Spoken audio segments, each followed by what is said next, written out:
What round they rise to find that? You're playing touch butt with that dork in the park, the ponytail. And I'm the one who ain't got no training partner? I don't think so. Seem to have it all figured out when they're playing midget. Damn it! 60 G's, baby! Dust of Shakedown begins right now. What's happening, Fight Week Show fans, Fight Week Show people? Them we are back with another episode of Dust Up Shakedown. Boy, we have so much to talk about tonight. Salute to everybody that's joining us live right now. Everybody that's joining us on playback. If you're watching on playback, big up yourself. Thank you for pulling up. I'm riding solo tonight, at least for now, anyways. But I just wanted to bring these conversations to you know what I mean. What's been going on in the world of MMA. We've just seen the press conference between Anthony Joshua and Francis Ngannou, and I don't know what everybody's making of that press conference. I don't know who you think is going to win. We're definitely running the watch along on that on Friday night, straight after the prediction show. We're going to go straight from that straight to the watch along. So make sure you're joining us here for that one. Big up everybody that's joining right now. Make sure you absolutely stamping on that like button. Make sure you're sharing the video. Make sure you're getting us out there. Salute to all of you that's pulling in right now. Right. Where should we begin from? Strickland, Ryan Garcia. You, man, make sure you put in your comments in the chat. Salute to all of you. Make sure you put in your comments in the chat. Big up yourself. Fight Week Showcase, Leroy, my bro. Hope you're doing good. Right. Strickland and Ryan Garcia. All right. So everybody, I don't know if everybody is seeing what Ryan Garcia has been going on about. It looks like he's having a mental breakdown. His dad even said he's trolling, but trolling in the wrong way. I looked into it, man, and I thought to myself, how's this brother trolling in the wrong way? What, you know what I mean? What's going on? And we've got Ryan Garcia on and Andrew Tate's sort of spaces, Andrew Tate Spaces, and he's talking about when he was a kid, he got held down, and it was watching. He got made to watch other people like do wrong things to kids and stuff. And Andrew Tate was telling him like, bro, what are you talking about? You sure? Are you sure you want to be talking about these online? And Ryan Garcia's going on like, I don't give a fuck no more, man. I don't give a fuck. They've even had a meeting with me. They told me to stop. They want me to stop, but they can't stop me. They want me to stop. I am God. This is what my man is saying to them. He's saying, boy, I am God. And I thought, what? Like, Andrew Tate said to him, bro, I used to feel the same, but trust me, they can absolutely touch you. They can take what you got. They can take your money. They can make you lose everything. Look what they did to Kanye. You know what I mean? Look what they did to him. So he said, boy, you can absolutely get touched. So we see another video surfaced with Ryan Garcia talking about they frozen his bank accounts. They frozen his bank account. He don't have access to his money no more. And Haney, in the meantime, while all of this is going on, he's got a match booked, and Haney's still training. But Ryan Garcia is out here going mad. And Strickland always finds a way to weigh in on this stuff. Let's look at the quotes here from Strickland. Strickland says he admits he's a little mentally unstable, but I'll wake up some days wanting to strangle a puppy. This is the kind of things that Strickland is talking about here. Right. So it goes on to say no, wait. It says, he goes on to say, and I quote, this is Strickland's quote, not mine. It says, his dad gets on top of his mom, and I remember he said, I'm gonna fucking kill you tonight. He said maybe it's just rough sex, but we don't know at this moment. He's under the bed, he's crying, and he's while he starts to strangle her. This is the type of things that Strickland saw when he was a kid. He said this on BJ Penn's podcast, and you know, it's trying to say basically, Ryan Garcia, you need to look after yourself mentally. You need to look after your brain, because right now, this sort of stuff that you're spewing, the sort of stuff that you're putting out there, it's not good for you. It's not, it really isn't good for Ryan Garcia. Big up everybody that's watching live right now. Big up yourself, people. Salute to all of you. Strickland weighed in on Ryan Garcia, on what Ryan Garcia has been, saying on the internet, including Twitter Spaces. His dad is really worried about him. I don't know what's going on with him. He is determined to expose some bad people, according to what he said. I don't know where it goes from here. I really don't know. But he said the higher ups, they've definitely been trying to stop him. And if the higher ups are trying to stop you, we got a problem. We definitely have a problem. In other news, UFC 299.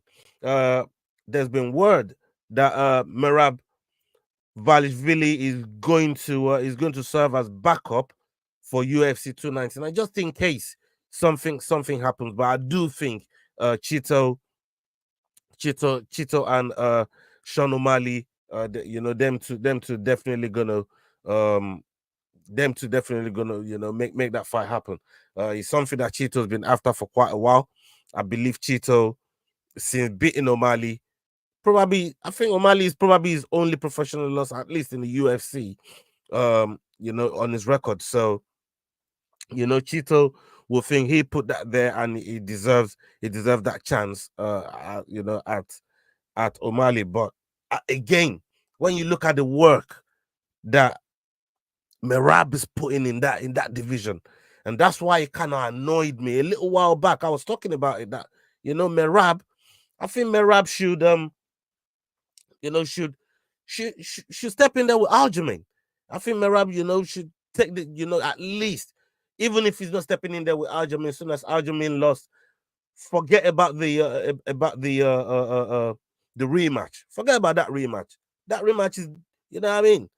Put your rematch to one side and and go after the belt But he's saying he would excuse Aljamain Sterling if he wanted a rematch. He was gonna just sit on the sidelines and wait for Aljamain Sterling to go back, have a rematch, and on top of that, if he wins, then he doesn't even get a shot at the title, because he doesn't want to fight Aljamain in the first place. It was just a mess. It was an absolute ball of mess. But we've seen the sort of people that Merab has been beating along the way. These are championship caliber fighters. We just seen Henry Cejudo. What he did to Henry Cejudo in that fight, he literally sacrificed him to Zuckerberg. Literally sacrificed him to Zuckerberg. I couldn't believe it. Literally, he picked him up from one side of the cage, took him to the other side of the cage, dunked him on the floor, and just beat the brakes off him. Absolutely beat the brakes off him. But he didn't stop there. The same thing he did with Aldo, right? The same thing he did with Aldo. Aldo, I consider one of the greatest of all time, at least in the featherweight division. But Aldo dared to come down to 135 and compete, and he was having a hell of a run. He was having a fantastic run, and then he bumped into Merab. And we know what Merab's cardio is like. We know what Merab is all about. That brother is hard to knock out.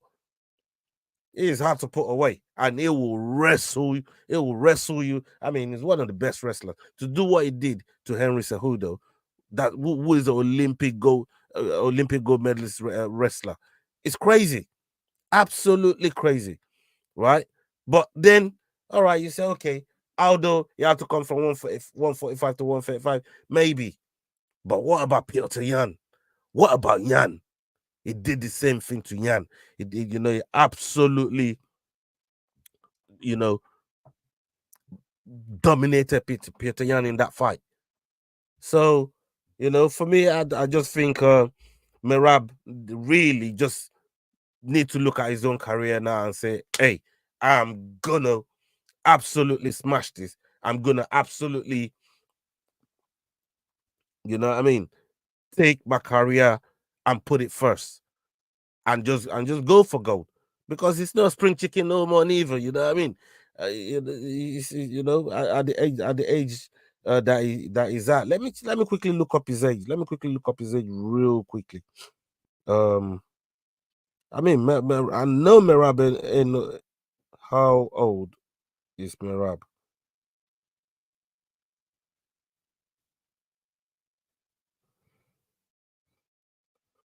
Okay.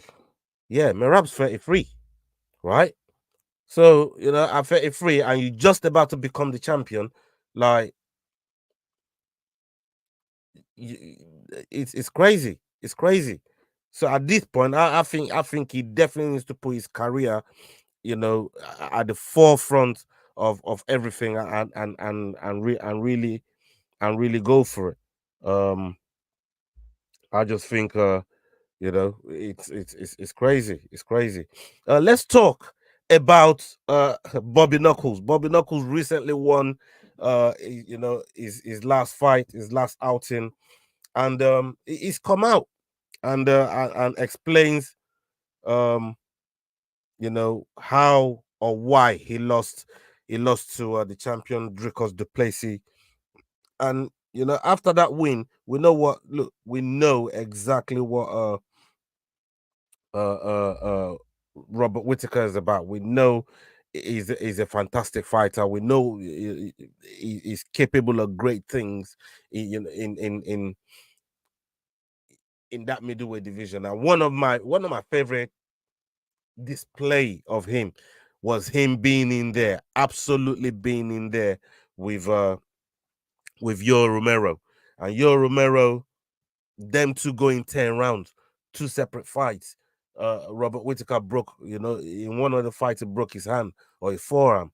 And in the other one, he broke his leg and still went 10 rounds and still won.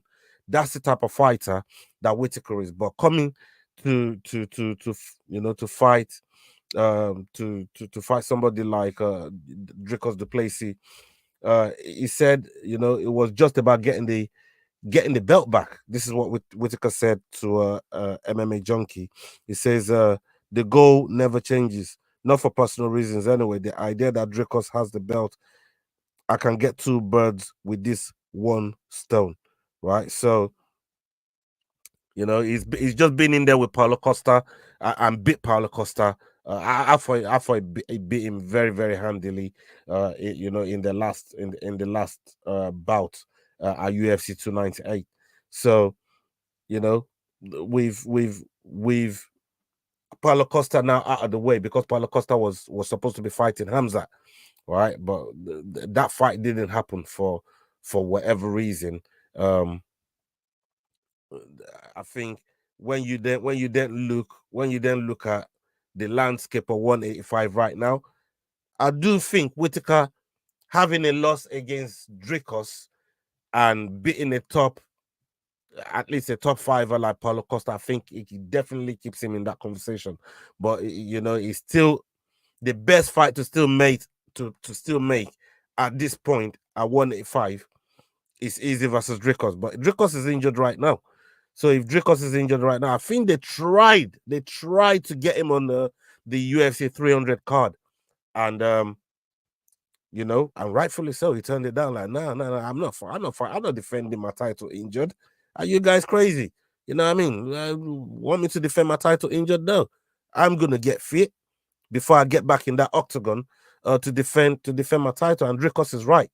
I don't think he should be defending his title whilst carrying an injury. Yeah, not every time do these fighters come into the octagon 100%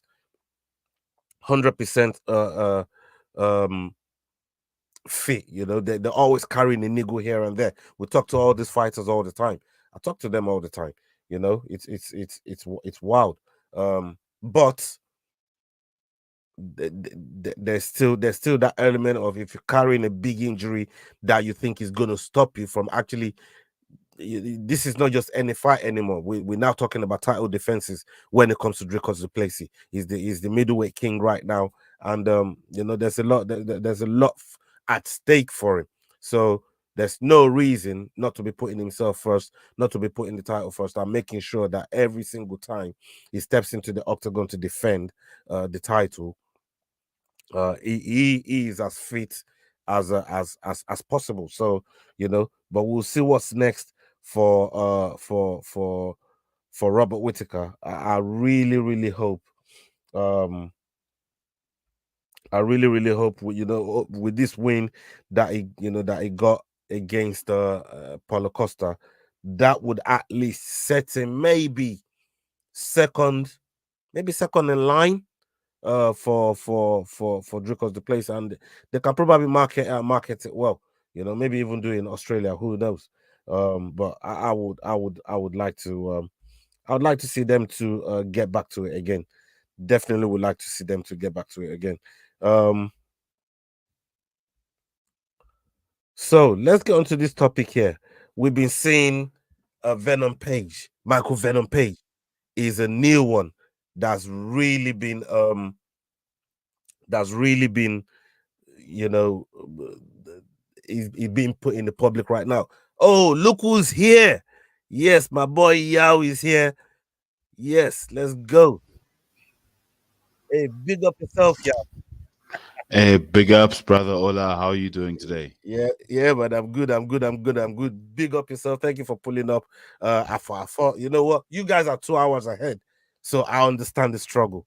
I definitely understand. Yeah. I It was understand the that struggle, struggle. man. I understand the struggle, man. I understand the struggle, and thank you for stopping by, man. I mean, I was just getting into the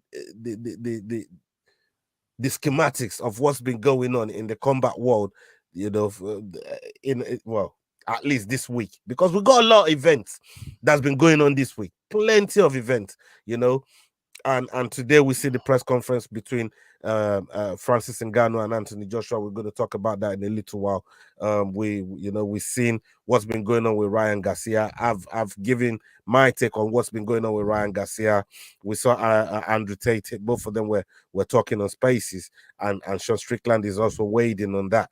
And on top of that, we got it's a big week tomorrow for EFC. So there's a couple of fights on that card that came off the card, you know what I mean? But one of them got saved by our very, very good friend Adrian Sanchez. We're gonna weigh in on that real quick. And what else we got coming up? The fight is gonna happen on Friday.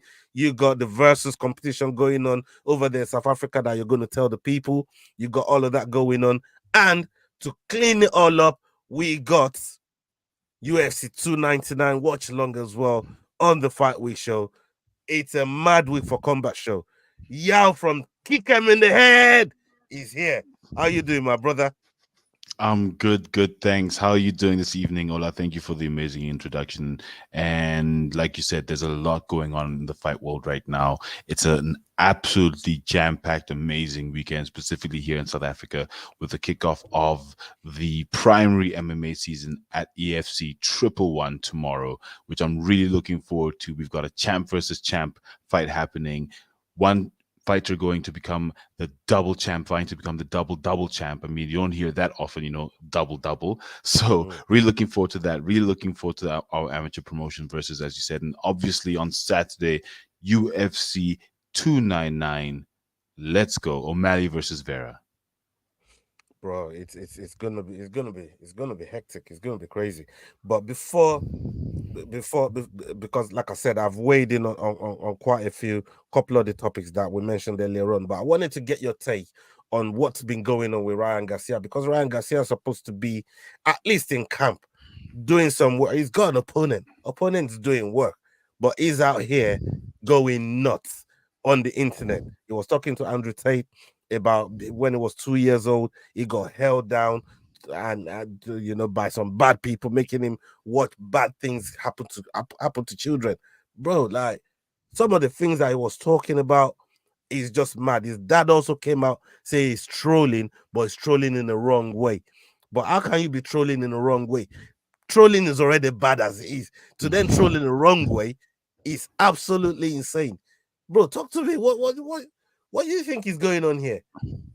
I think when he says trolling, he meant he's trolling himself at this point because he's not trolling anyone else.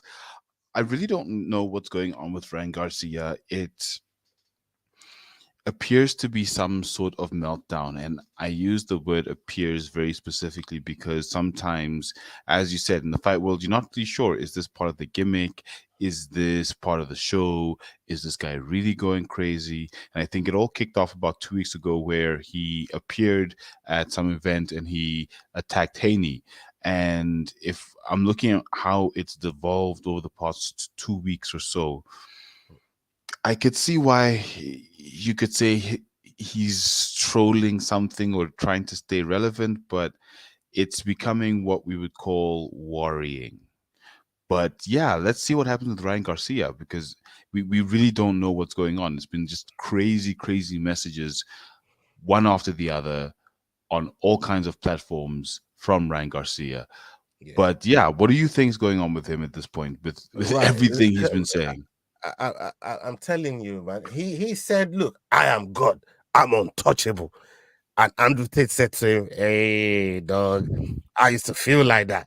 Then I ended up in prison. They took everything from me. You are untouchable." So that's when you know you are touchable, man. It's like, hey, bro, maybe you get off internet. Maybe you shouldn't be saying these things on the internet. And he says, absolutely want to expose all these people. So Ryan Garcia said, so Andrew Tate said, okay, all right, if that's the case, tell us who, where, why, where, tete. And he then pulled back and said, I'm not actually going to say all of that right now, but I got proof to destroy all these people on my phone right now. And I'm thinking to myself, oh my God, this guy is gonna get himself into trouble. Big up yourself, AFC. Always salute to you, my brother. Right? I think this can't be selling the fight. This has gone way too far. You know, when you start involving kids and stuff like that, it's gone too far to be selling the fight. So this is something else. This ain't trolling. Again, you know, it's gone past trolling now. It's gone past selling the fight. So one is either mental breakdown or two is really, really trying to expose the powers that be, if you like. And these powers that be, apparently they do really, really bad things out there, and he just wants to expose them. It's trending right now. It's one of the biggest topics on social media in the combat space. And Ryan Garcia, everybody knows this guy, very, very talented boxer. He got hands. It was only last week I was talking about Ryan Garcia. Shout out to Coach Coach Hayden, Black Panthers coach. Salute to Charles Balelo. Both of them were here last week, and Ryan Garcia was talking about how he can step into the octagon and beat up a wrestler because he beat up a security guy. You know what I mean? In a wrestling match. And I asked him, I asked Coach, I says, Coach, does just having a little wrestling something with your security guy, does it equate to stepping into the hexagon and having a wrestling contest with a professional MMA fighter? It's like, no fucking way.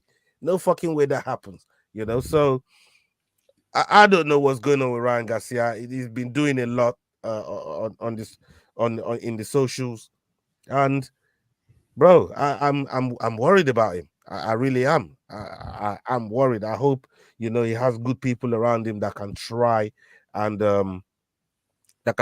look after him and just keep him out of the cameras for a minute. At least maybe refocus him in the gym, refocus him, on the fight that he actually got at hand, and for us content creators, like, we're talking about it now. You know what I mean? But at the same time, for mental wellness and for his own sake, you know what I mean? I don't want him self-sabotaging himself like this. I don't know what you think. Yeah, I agree, especially with where you said he was starting to say that he could easily defeat an MMA guy with what, a half a camp, 2 or 3 weeks worth of training. With his skills, he'll beat an MMA guy.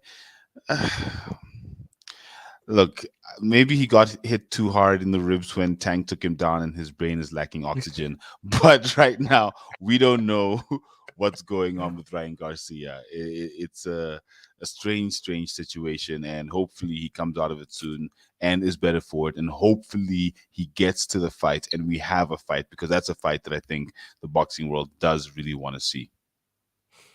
Talking about the fight that the boxing world want to see, we definitely have one that's cooking right now. It's absolutely cooking. I saw the press conference earlier on with Francis Ngannou versus Anthony Joshua, AJ Joshua, right? And this is a fight that is very, very anticipated. On that card, there's like 4 title fights on that card, on the main card. It's crazy. One of the top ones, the co-main event, Zhang versus Joyce. When you look at those two guys, to me, I don't, you know what I mean? When you look at Zhang, is a big guy, and he knows how to throw hands. What are you making of that matchup there between those two? And I know you might not have vast maybe knowledge about these two guys, but I'm sure you know 1 or 2 things about them and what you're thinking about the matchup, brother.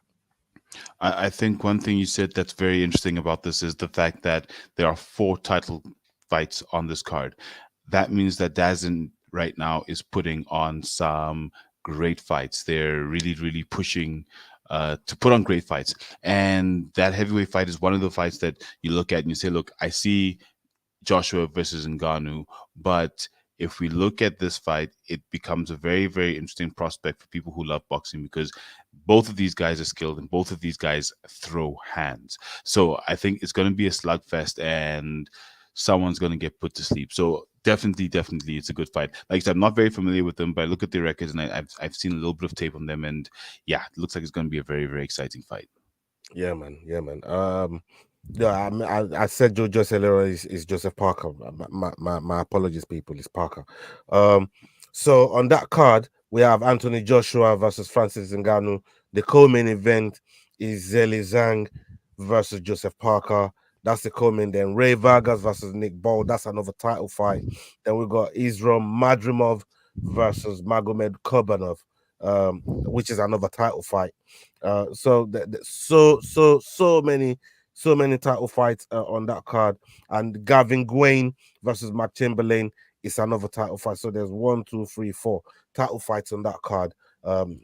Very, very interesting card. We're going to be covering it on the Fight Week show. Straight after the prediction show, we're going to be heading straight to that watch along. So make sure that you're sticking with us. Not tomorrow, on Friday, 9 o'clock, the prediction show, and straight after that, we're going straight onto this watch along, and Ligona is going to be joining us for that one there as well. Salute to everybody that's watching live right now. Big up to all of you. Big love. Now to talk about the main one, Anthony Joshua versus Francis Ngannou. It's here. It's knocking on our door. It's ready to go. These guys, they had a stare down earlier on. There was a lot to unpack in the press conference, and I'm not sure if you've seen it. There was the questions asking Francis if he's feeling more confident after having that fight there with Fury, and there was a bit of back and forth between him and Fury. Where Fury, he said Fury he said Fury said to him that he called him a coward, and he said, "No, I just thought I won the fight," and that's different to calling another man coward that he'd never call somebody, as well respected that steps into the ring to fight another man. He'd never call somebody like that quite a coward. He said, but I can't think that I beat you, even if the scores say something different, But the back and forth was between them, and he said to Tyson Fury that you should be thanking the rules of boxing for protecting you. He said if the rules of boxing it's not there to protect you, you're nothing in front of me. He literally said that, like, you're nothing. I beat you every day and twice on Sunday. Like, what do you make to all of that, brother? Like, that press conference there was crazy. I don't know what you took out of it, but tell the people. The press conference was amazing. And I think if you look at overall what Francis Ngannou's been doing since he left the UFC, although to be honest, I want to see him getting back to MMA, like great, go and box, Francis, great, but you're still the baddest man on the planet. Please go and take someone down, hit them with an elbow. I don't know, do something else. But he has an opponent now. He has an opponent now from PFL versus Bellator. He does have an opponent. Well, that's one thing he didn't have before. But at least we know there's progress in that direction now because he now has an opponent in Ricardo Pereira. Please continue. Fair enough. Renan Pereira is a big boy. He knocked out Ryan Bader so fast I was confused. Yes, Ngannou has a fight lined up, and I can't wait to see that fight. But yes, with the build up to this Joshua fight, obviously his last fight against Tyson Fury was an international sensation. We saw the Battle of the Baddest. There's even a documentary about it on Netflix, phenomenal, showing exactly what happened behind the scenes. So if I look at the press conference, this is a build up of what Francis has been doing since he left the UFC. It's a build-up of him saying, I am the baddest man on the planet. Yes, you, Tyson, you were somewhat protected by the rules of boxing. In theory, I kind of would have beaten you if a few of those technicalities weren't there. Yes, you're a cleaner boxer, sure, but I still could have beaten you. And I fully agree with Francis, where in his first boxing match, he took the lineal heavyweight champion to a full 10 rounds to the judges. And I mean, that alone is a phenomenal achievement. So for him to say that, I think he has earned it by being someone who could, if put me against any boxer, even an amateur, in my first boxing match, I don't care what coaching I have, I'm not going to be able to do that. So I think he's sort of earned the right to be able to say what he is saying at that level because he has done it and in a phenomenal way. And I think with how his team has been moving, how adaptable his team is with Mike Tyson and Dewey Cooper, I think they will be adapting to Anthony Joshua's style, and playing these little mind games works perfectly for them. Tyson Fury does it perfectly. Anthony Joshua's good at it, but I think the way that they're doing it really adds the pressure on someone like Anthony Joshua, who knows now that he has to beat Francis Ngannou convincingly. Otherwise, questions will then get asked about him, and he doesn't want that. So I'm really looking forward to it. That press conference was crazy, and yeah, it's going to be a heck of a fight. Oh, fantastic. And, talking about Dewey Cooper believes, and this is what they've been training for. And during the open workout, they did ask Francis. I said to him during the open workout, we saw you hitting that heavy bag a lot. Is there a clue in that heavy bag? The way he hitting that heavy bag, it looks like there's a lot of body shot combinations that was going on in there. When you look at it, and they were trying to see if there was any clues. Maybe he's gonna attack AJ's body to try and soften him up and try and use that way to get him out of there. But Francis cleverly said, I'm gonna be hitting anywhere there's an opening. I see opening, I'm lighting it up. I am lighting up any opening that I see. And that's one way to look at it from Francis's perspective. Now, let's come to Anthony Joshua, who is a skilled boxer, Olympic boxer at that, right? Knows every single inch of how to use that ring. He's obviously been in a couple of questionable fights with Andrew Ruiz. Like, nobody's thinking that this guy would even lose to somebody like a Ruiz. and some of the fights he's been in, even some of the ones that he's won, but not one convincingly, he's kind of got him, people questioning him. But over his last couple of fights, he's looked rejuvenated. But the one thing that AJ benefited from fighting Francis now is the fact that there's no element of surprise. They now can see what Francis can do in the ring. Talk to me about that from AJ's perspective. I agree completely. When Ngannou went in against Francis, against Tyson, not only was he the underdog, but also no one knew what he was really bringing to the table.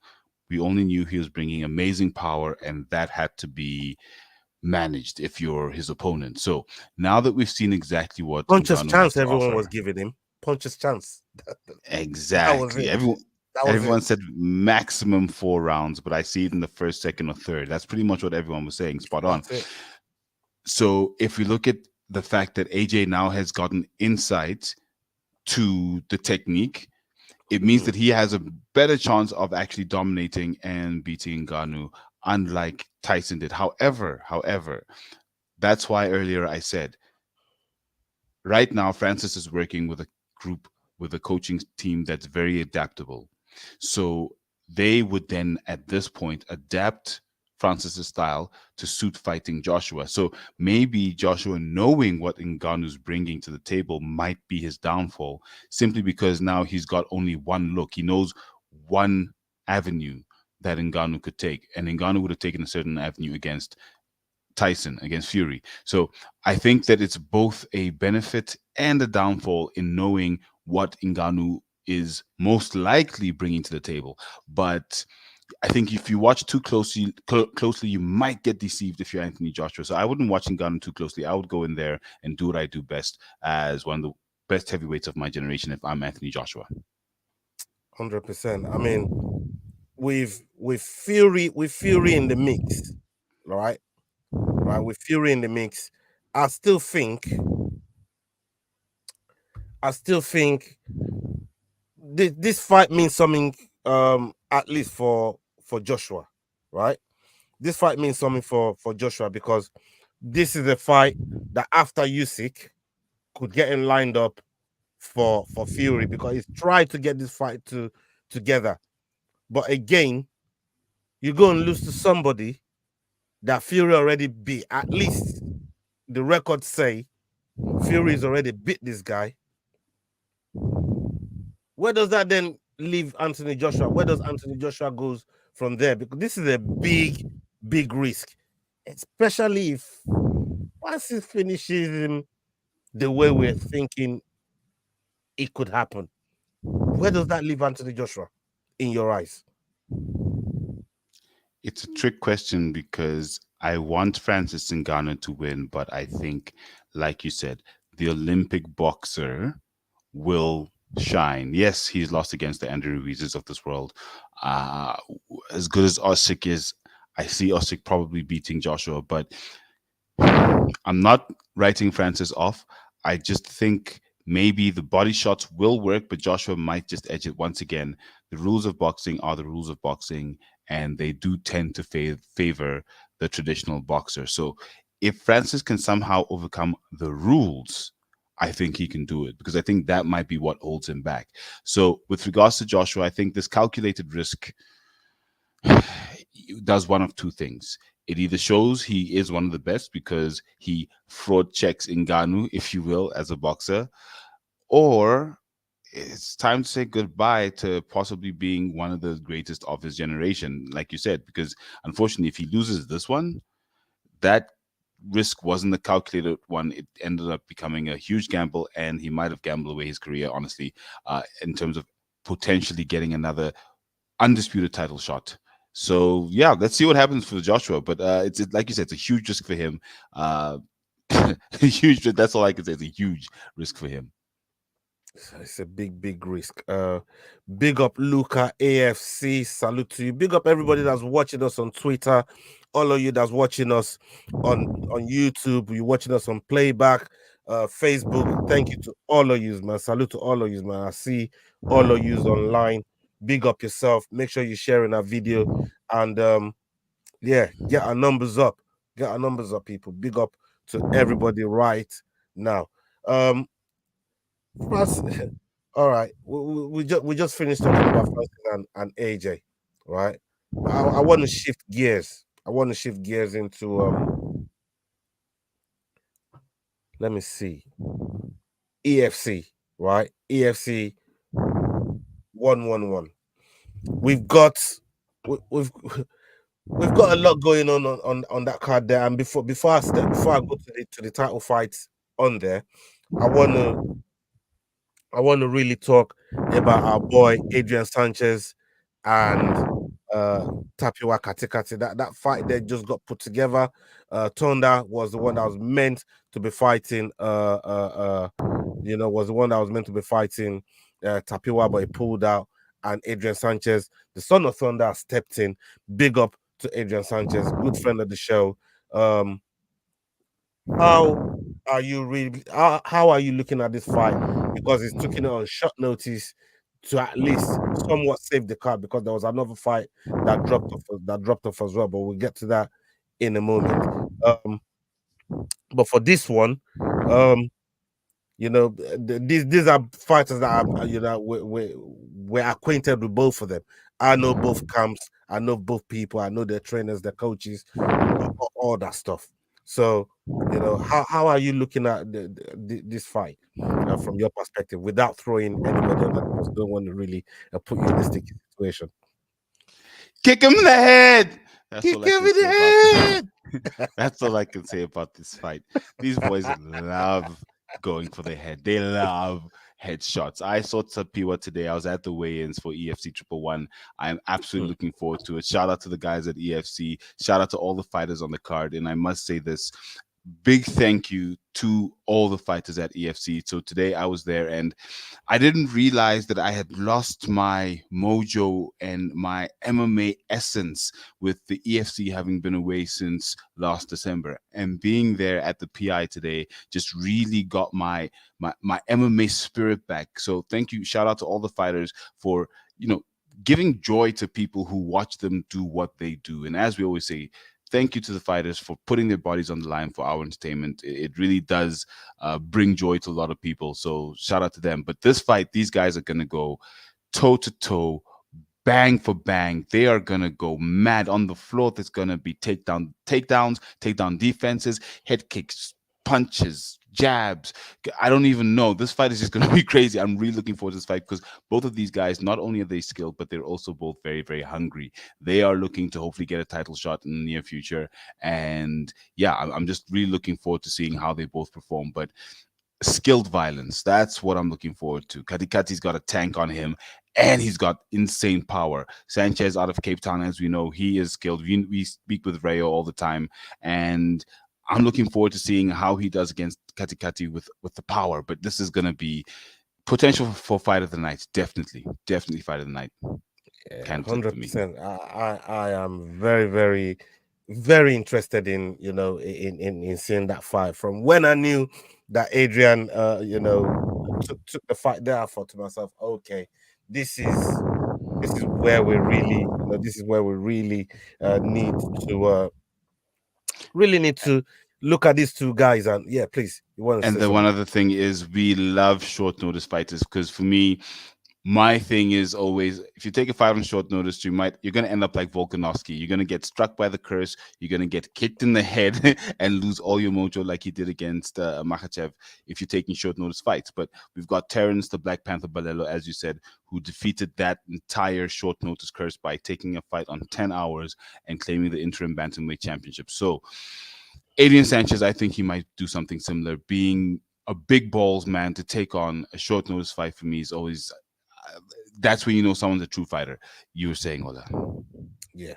Let me just quickly answer this question here. What time is the Joshua fight? I thought it was Saturday. No, it's Friday.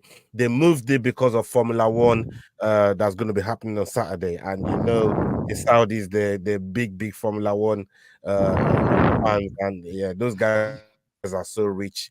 They want to be out there. So They need they need something more to spend their money on, and the Formula One is in Bahrain, and those guys want to get there, so they moved that fight to Saturday. So that's the reason why it's on Saturday. Saturday 11 o'clock, I think, is ring walk for the main event between Francis and AJ. But I think depending on finishes, how quick the fight goes. We've been there before where they brought an artist and they gave us a whole halftime Super Bowl thing that was going on. When we watched the Francis versus Fury fight, it was kind of like that. We got like a halftime Super Bowl, I think. So yeah, for me, it's going to be a good one. Now EFC. Let's talk about Zulu versus Gift Walker. Right, like I said, we had a Black Panther and Coach Hayden here last week, and they said he was going to be ready. He was going to be the backup for this fight. But we now know you've seen both of them weigh in today. They look incredible. The stare down was fantastic. What do you think is going to be going on? In the fight with these two sound so confident. They want each other's belts, and they're coming for the finish. They're coming for the finish. But how do you see these two fighters really putting it together? I think this fight is a fight that the EFC needed just to showcase the talent that they currently have on their books. So we've got in Kazumulo King Shaka Zulu vying to become something that you, and I wouldn't say rarely hear, something you almost never hear. He's vying to become a double champ.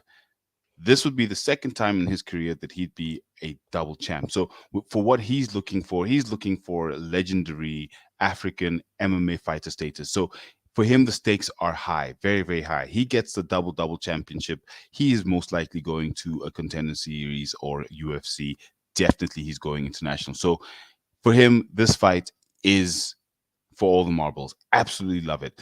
We've got then Gift Walker, the current champion, who is an absolute savage. I saw Gift today and I said to Gift, I said, listen, before the last fight, before your championship win against Terrence, for me, I thought the weight cut was hard for you, so you might not have been able to do it because of the weight cut, because weight cuts can be very tough. And a fighter who can handle their weight cut well is a good fighter. And I said to him, I'm so impressed by the amount of energy and skill you maintain through what seems to be very, very tough weight cuts. So for me, if I'm looking at Gift, he is an absolute savage. He knows how to do what he needs to do.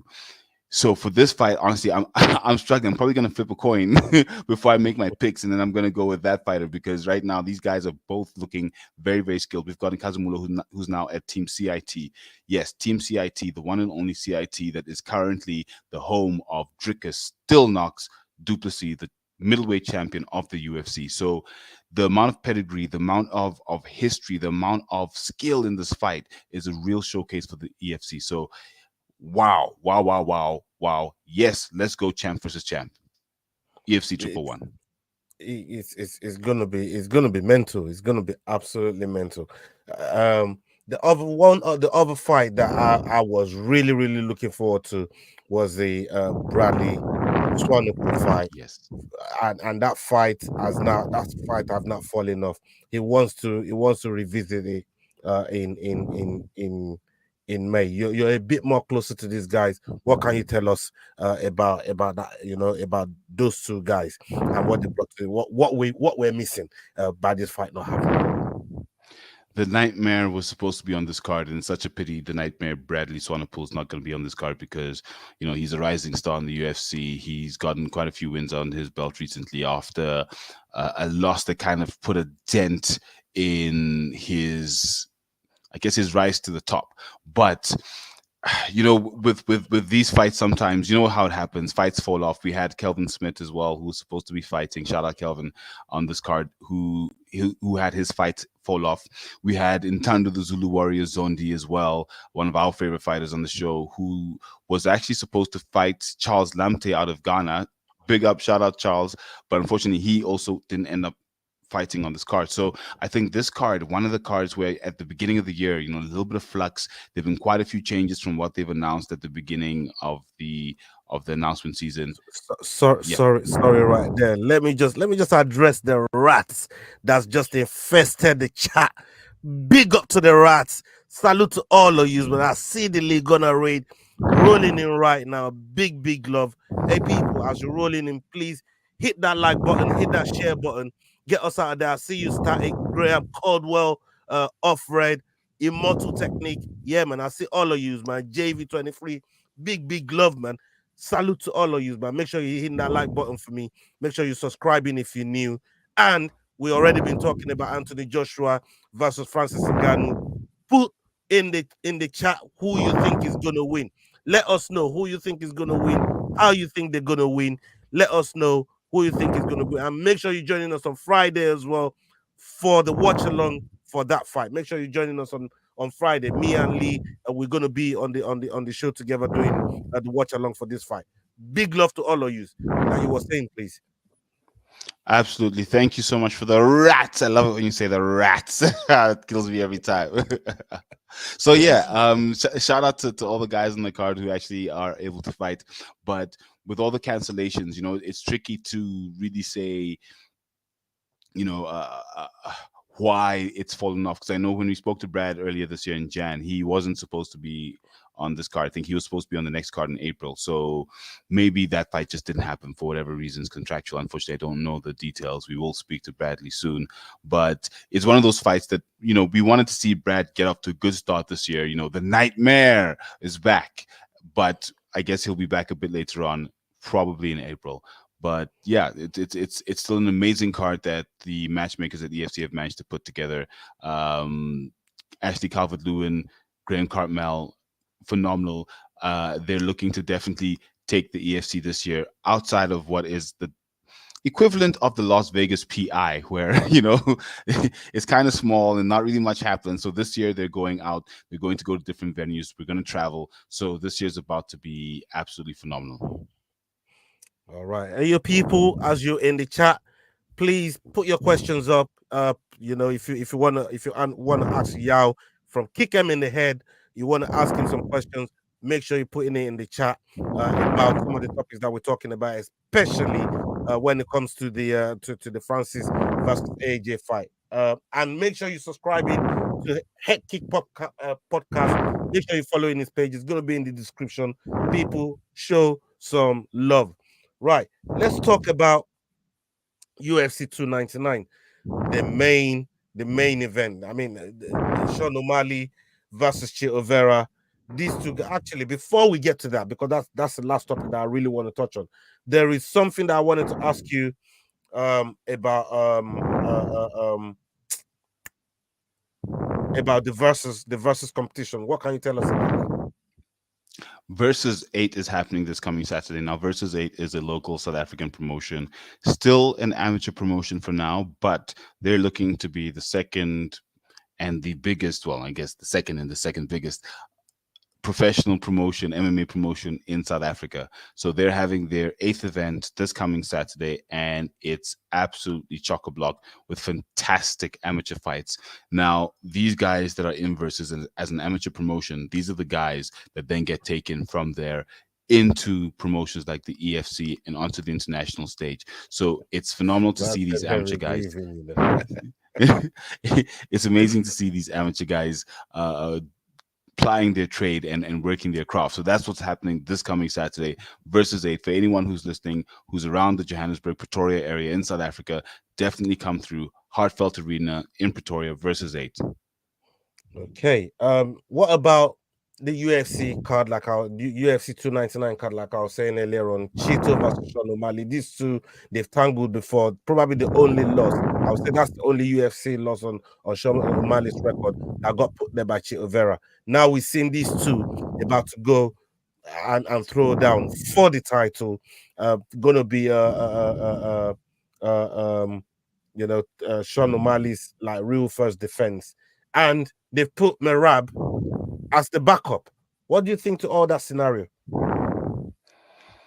Kick him in the head once again. Now, That's for Chito Vera, because we know what Chito Vera has done with his legs to people's heads. Now, I'm a big Sean O'Malley fan because I didn't think he was going to beat Aljo. I thought Aljo was going to backpack him and get him out of there, as Aljo says. But he check hooked Aljo, took him down, smashed him up. Lots of respect. He's got his ridiculous training regime that we've all seen on social media, which includes a bong and pink shorts. We'll be looking out for those pink shorts when he fights. But I think I want to go with Chito on this one simply because Chito has the history. Look, it's tough to call, especially because Sean is so unpredictable. But Chito is one of those fighters where he can take you down and he will fight you. He will mess you up. He will choke you out if he has to. I think O'Malley has the versatility, but I think Cheeto's just got this extra hunger in him right now. And it would suck to see O'Malley as a one and done champion. I want him to have a long reign, but whew, Cheeto's hungry. And the odds are saying O'Malley takes it, but actually the odds are saying that Chito takes it, but yeah, it's going to be a very, very tight fight. Very, very close fight. Yeah, look, I agree. Chito's very hungry. This comment here says, Alfred, big up yourself, Alfred. This says, kind of get excited about modern boxing. In my day was Ali, Bogner, Joe Louis, Frank, Bruno, Holyfield, Eubank. I mean, you're calling some big names there, and that was a good era as well. I mean, I love that era too.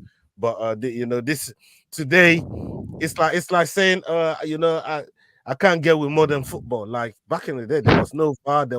We knew what offside was. We knew what penalty was. We knew, what I mean? We knew a lot of rules in football. Now we don't know what the fuck's going on. Neither does the guy in the truck that got all the technology to figure it out. You know what I mean? So, yeah, that's just modern day sports for you, my old friend. That's where we are in modern day football. You just gotta embrace it. Don't fight it. Embrace it, brother. Embrace it. And for that fight there, Chito versus O'Malley.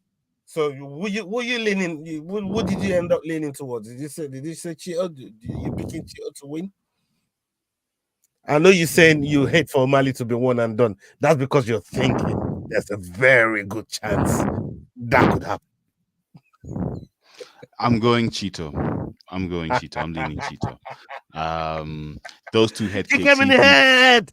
Kick him there. It's that simple. Kick him in the head. He hit the bantamweight GOAT, Dominic Cruz with one. He almost cracked open Frankie Edgar's face with one of the first old man head kicks and that's my favorite. Don't remind me of that one. Fuck hell. That front kick is my favorite head kick. So I have to go with Chito Vera on this one for the head kicks, because of the head kicks. O'Malley, let's see if you can do it. Yeah, I'd be happy, definitely, but I'm going Chito. Yeah, look,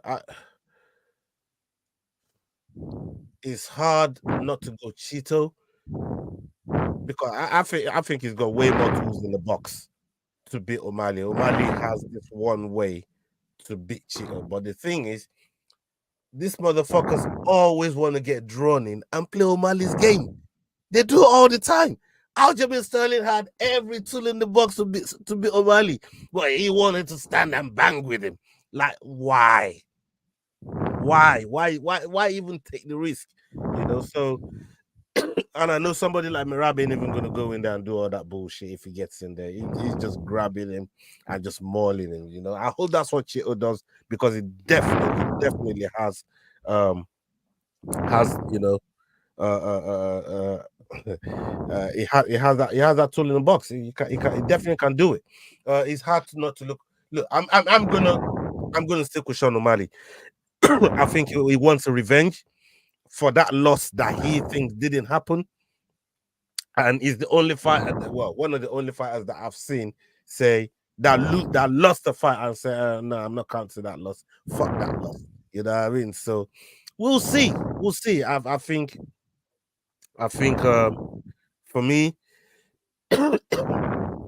when you look at that loss, it was put there by Chito Vera. You know what I mean? He kicked him in the leg, didn't kick him in the head, but kicked him in the leg, fucked the nerve up, and boom, O'Malley went down. And my man went down there till the ref pulled him off. So that's a win in my eyes. But I think O'Malley is going to want to get that back. You know what I mean?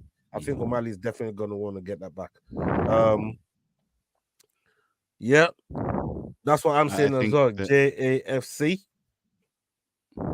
Then the other fight that's equally as exciting, and sorry just to jump quickly, is the Dustin Poirier, the Diamond, versus BSD Benoit Saint Denis. Simply because I'm not the biggest Dustin Poirier fan. I liked him up until just after the Conor leg break, and then just how everything's transpired from then. You know, I'm definitely more leaning Conor, but also because he just got kicked in the head by Justin Gaethje, you know. So for me, I'm like, you know what, I'm gonna go with the other guy.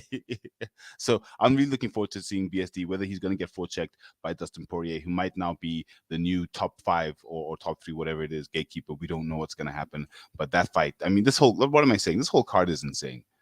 This whole card is insane. I mean, let's quickly have a quick rundown on the main card. We're going to be doing a watch along for that main card. People, make sure you're staying with us. Make sure you're subscribing. Make sure you have your notification bells on for when we go live on that watch along. This card is absolutely crazy. We got Sean O'Malley versus Marlon Vera. They're going to be competing for the 135 strap. The bantamweight title is going to be on the line for that fight. Then we got the co-main event. We got Dustin Poirier versus Benoit Saint Denis. Then on top of that, we got Kevin Holland versus Michael Venom Page. He's going to be MVP. making his debut on that one. Michael Venom Page is going to be on the card. Then on top of that, we got Gilbert Burns versus Jack Della Maddalena. That's another one. Crazy fight that we're going to be seeing on that card. It's going to be mental. And to open the card, this is just absolutely crazy. To open this card, Piotr Yan versus Song Yadong. These two, I mean, this is going to be a banger. This whole card, bro, don't get too cooked on that versus card, man, because this main card here is absolutely serious, brother. Talk to me.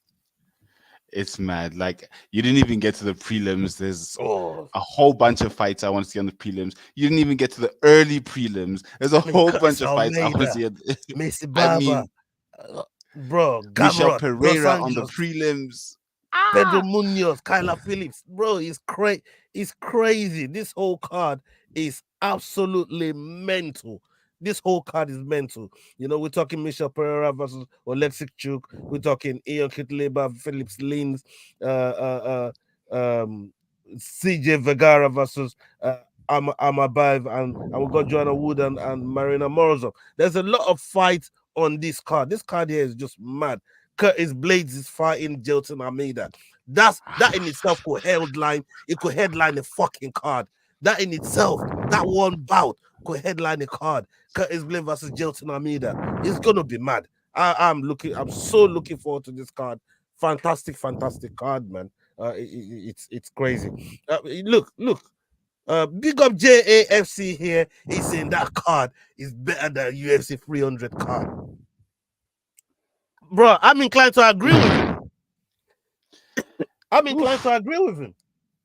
I'm inclined to agree with him, but the thing is, it's true. It's true. It's true. This 299 card is insane. It's ridiculous. Mad. You've got ranked fights all the way through to the early prelims. Only in the early prelims are any of those fights unranked, and that, I mean, that's an absolutely insane card. Yeah, I love it. I'm looking forward to it. So everybody, make sure you're hitting the notification bell. Make sure you're hitting the like buttons, the share buttons. Make sure you're getting us out there. Thank you to all of you, every single one of you, from the raid, from the people that started with us, the people that are watching on playback, everybody that's watching on Twitter, everybody, you know, that's watching on all our other platforms, Twitch, Facebook, you name it. Thank you to all of you, man. Make sure you're following Kick Him in the Head, the Head Kick Podcast, Yao, his handles and everything is going to be in that description. Make sure you're giving him a follow. Big love. And bro, let me ask you what you got coming up. You know, in the in the very near future, what you got coming up and where people can really find you. So, as I said at the top of the show, for me, having EFC back in season has just absolutely made my MMA soul happy. Being around those fighters, getting their energy, being part of their energy has really gotten me excited for this 2024 season. Yes, the year started on an absolute banger with Dricus still Knox Duplessis winning the UFC middleweight championship. Now it's just been a momentum of amazing MMA things happening. So for us, we've just got more interviews coming with more amazing fighters, not just from the EFC, but from all over the world. We've got more collaborations coming with more podcasters like you yourself, Ola, the Fight Week Show. Shout out to all those guys doing amazing work in the MMA space. On Twitter, we are going hard. MMA Twitter, shout out to the MMA Twitter community. It's really live out there. If you really want to be on the pulse of what's happening on in MMA, MMA Twitter is the place at Head Kick Pod. Follow us there. And we're going to be looking at amateur promotions as well, looking at upcoming fighters who are doing amazing things. Shout out Ntana the Zulu Warrior, Zondi. Yeah, look, it's just going to be just MMA from very specifically the South African and African context and everything that's happening with regards to MMA here on the continent. So definitely listen, like, subscribe, comment at Head Kick Pod on all platforms. You heard the man right there, man. And if that's not enough reason to show him love, he's also an Arsenal fan. Yeah. Yes. It's also Goon good. Squad. You know, so come on, go show him all the love. Go subscribe to his page. Go show him some love, man. You know what I mean? And he needs, you know, you could do with your support the same way that you showed the support over here on the you know, on the Fight Week show. Thank you to everybody that's joined us tonight. Salute to all of you. And up until the next video, make sure you're looking out for it. Hasta la vista, people. We're out. Salute. And until next time, everyone, don't forget to kick him in the head. Let's go. Kick him in the head. The Fight Week Show. Hey guys, this is John Anik from the UFC. You're watching